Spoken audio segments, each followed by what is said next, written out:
makadawat sa kinabuhi. Amen. Unya, sunas pa kung tao, siya o ako, siya o kamo, doon na relasyon. Amen. Pareha na nakuyab. So naniid, pag yun, ang Ginoo sa atong tibok. Amen. O tinuod pagitang matransforma o mahamtong sa kinabuhi. Kaya sa katapusan, mahimo ka niyang.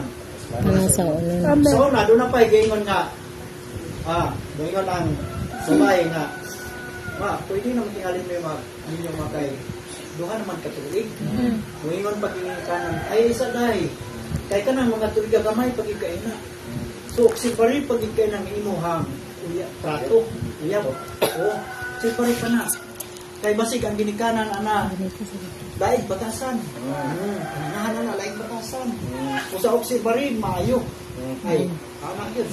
Dugay kayo sa unang yung, dugay kayo sa unang isang kamagkakawan. Kurang atong Ginoo po ron, nagsigipod siya kagat na to. Nakining ato ang pagkatao. Kini practical na to. Muna gingon sa action niya, basig mayroon ta mo istorya sa mamulong. Ani nga po mamulong. Pero diyan as practical daw gud. Yes. Oh. Uni nga alang ato sa Ginoo Ginoo pas pagka murabag ipit kita maayo. Ipit. Kay sa imong pagpamulong tanawa ko dali mong sitwasyon nga baka maipit. Kay delikado gyud.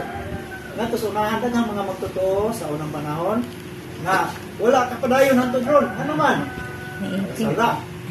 Daipit sa sala. Ngano man ni tungod sa ilang mga kahimtang na wala makapadayon sa pagbulig sa Ginoo. Amen. Kung ang Ginoo nato karon isip trato nato. Oh, dayon umang trato nani pag Ginoo. Kung tinuod baka mahigugma ko. Amen. Wa ba kay laig higugma. Ug ako pagod o ikaw po babae, wa ko kay laig higugma.